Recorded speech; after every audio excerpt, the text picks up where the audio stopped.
In this video, we're going to see how to find a basis for a subspace of a vector space. So I have written down here a subspace of R3, and I've produced it by a spanning set. So we know W is spanned by these four vectors. Now, unfortunately, we know these vectors are going to be linearly dependent. In particular, we have too many of them to cram into R3 and still have linear independence. So we want to figure out which ones of these we can build out of the other ones and drop those from our set to make a basis. So the way we'll do that is we'll go ahead and write down a matrix with these vectors as columns. -6, -1, -19. And we'll compute the reduced row echelon form here.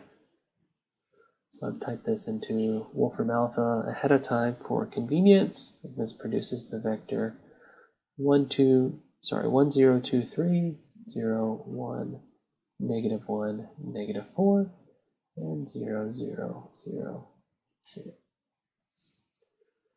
All right. Now the key thing to note here is these last two columns are non-pivot columns. So in particular, that tells us we can build them out of the columns that came before.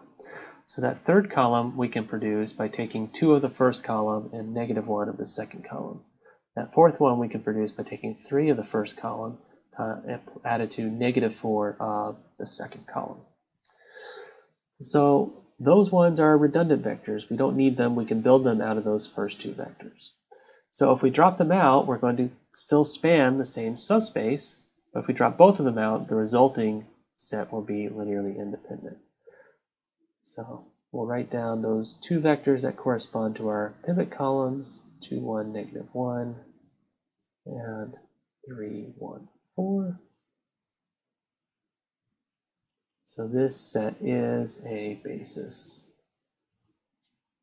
of W. Now the second part asks for the dimension of W, and the dimension of a vector space is just the number of vectors in any basis. So I have a basis that we just wrote down. It has 2 vectors in it, so therefore the dimension of W is 2.